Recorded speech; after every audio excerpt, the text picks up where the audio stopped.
Hello everyone. Another week has gone by, another Milan game has been played yesterday, and unfortunately they didn't get the result that they wanted. A draw at home to Pisa sounds just crazy to say. Yeah, no words, guys. No words. And it's kind of strange because I was not bothered by this result, other than the fact that we most likely were going to lose first place, and that's a big deal. But it's still the 8th match day, and Napoli ended up winning today, so we're lucky that we're kind of still in the top contention. Like, we're a point with Napoli now, 18-17, and we'll see what Roma does tomorrow. So there might be some separation starting, which is good, because whether Milan's first or second or third, you just want to be in the contention for the top as long as possible, and we're staying there. So that's what I was more hoping for. The result last week when we played Fiorentina was actually more important, and I'll explain why. Because that was the breakthrough result. That was the result we needed to literally go top of the league. And whenever that happens, that's difficult. It's a lot of pressure on the team. And whether they know it or not, it's subconscious or not, it's in the conversation around the game and the match day happening. The players still have to go out and perform. So they did that. They got the result, and that's all that matters. Was the win last week with Fiorentina great? No, not at all. And luck was on our side, really. This game today against Pisa, or yesterday, was not on our side. Luck was not on our side. Luck was against us. The penalty to Winter was harsh. Arm was out when a shot was taken, and it obstructed the shot. Yeah, it's kind of like the winner should know the guy's about to shoot and put your arms down. Now, easier said than done, I get it. But when you're a defender, like, your arms shouldn't be touching. There was no reason to touch Pavlovic. I think he was trying to grab Pavlovic. I don't know what he was trying to do with his arm out. Focus on the player in front of you. Focus on the action occurring, because it didn't make any sense as to why he had his hand out. There's nothing to need your hand out. Irrelevant of Gabbia falling down, or the next play too, that was irrelevant. It didn't matter because Pavlovic already got beat. The ball was over his head and the forward had the ball. The ball was nowhere even near Gabbia. So I can understand that too. It's like, foul on the play, sure, but didn't do anything. Didn't help with Gabbia there or not. So, and we lucked out, guys. We lucked out big time. Like, the win, the result yesterday as a draw is just really a fluke, and we're gonna forget about it in a month or two, for real. But big luck. Like, we probably should have lost this game, and that's why I say, like, we're kind of thankful that we did get the draw. 1 point, should have never even gotten to that point.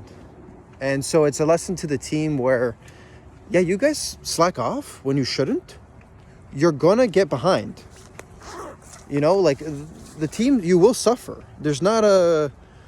We're not this crazy team where, I think they got humbled, guys. I think they got humbled, and it's good with this result because they got humbled. They needed to realize that you guys are developing well, but we haven't won anything with this squad. It's a whole new squad, completely different than the one that won nearly 4 years ago. In the new year, it'll be 4 years ago, so that's a long time ago. And yeah, like, it's time to turn a page. Like, we needed this result. They haven't been playing. We didn't need this result, but this result came at a time where we could afford it. We did the work up until now. We broke through, took first place last week for Fiorentina. This result is actually, it might be strange to say, but it's the best thing for the team at the moment, because they'll wake up, they'll be humbled, they'll realize we aren't all that we think we are. Our defense still needs a lot of work, a lot of attention. Tomori needs to be in the game. I don't really trust the Winter right now. Gabbia and Tomori are still our best center backs. Pavlovic is doing good. Sometimes he gets on the ball too much, and I don't like that, but that's another conversation. And yeah, it's just kind of like, it's a result that they just kind of have to swallow. And on Tuesday, it's a quick turnaround. They have a game again in 3 or 4 days on Tuesday to Atalanta, and that's away at Bergamo. That's going to be difficult, right? Atalanta's not an easy team. They've had our number, and we have to come to Bergamo with the intention to take 3 points and go back to Milan. Like we have no choice. That's a game you have to win. You can't slip up in consecutive games. There has to be a breakthrough where you get the result. So I'll take an inconvenient draw at home to Pisa, but I won't take an away loss to Atalanta. And I do believe the team will come back and perform. We definitely need Pulisic and Rabiot back. It's clear as day. It is clear as day that Pulisic and Rabiot are not only starters, but they're crucial players to the team, and they cannot be missed. So there's still going to be a number of games that they're going to have to play without them. And it's unfortunate because they really need them to come back. And we don't know what's going to come of it. I think they most likely won't be there for the game on Tuesday. Definitely not.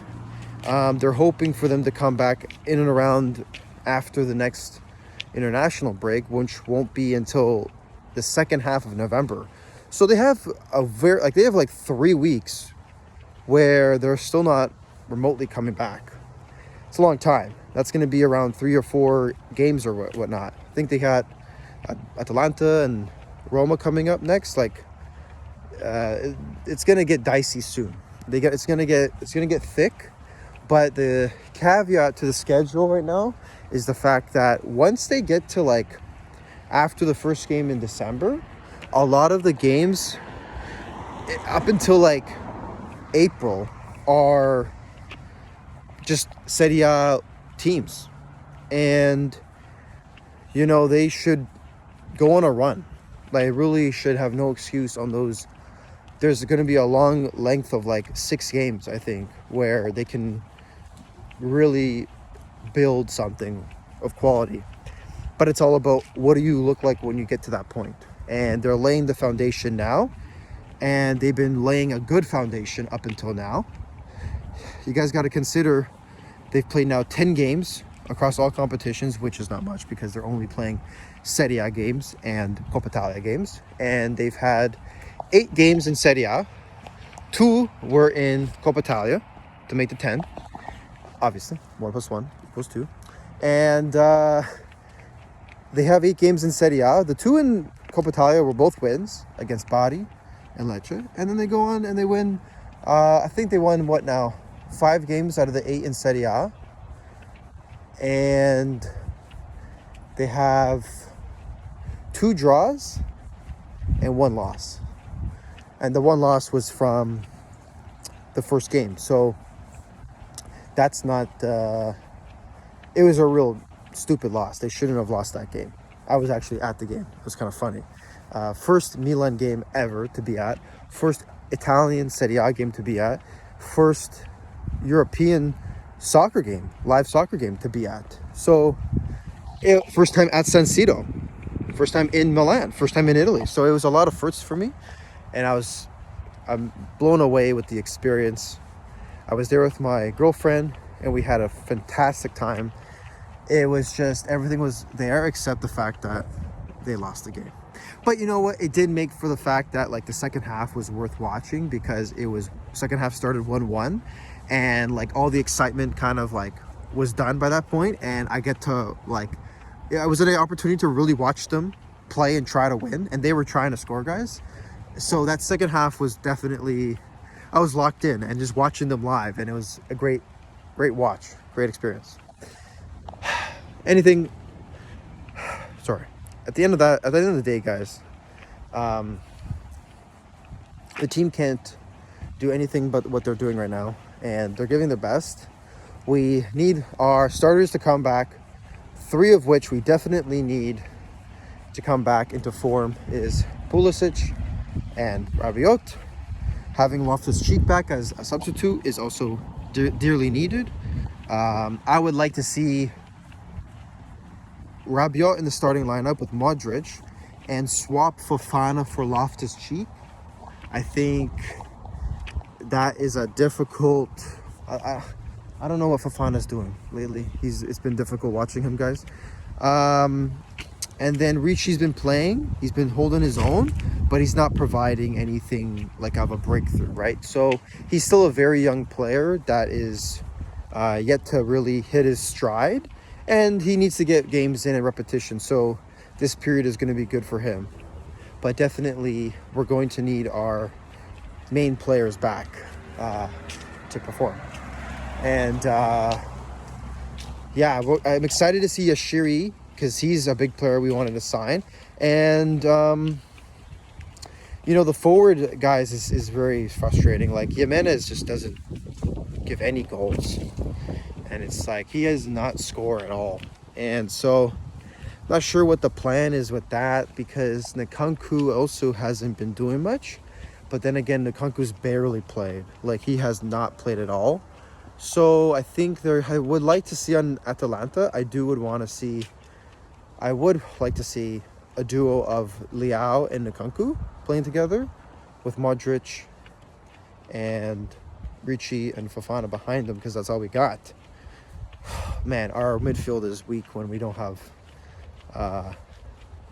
Rabiot in there. It just does. He provides a lot, height and like striding and like his breakthrough runs and his physical presence on the team in the match and he's just a better player. He's a better player. He's a good player. And we miss Pulisic, because Pulisic is our creative, and he will break through and unlock teams, and he'll find a way to put the ball in the net. He's just that kind of player, and he's that good. Pulisic is one of the best players in Serie A. Anyways, guys, that's it for today, and we'll chat next week. Forza Milan. Ciao.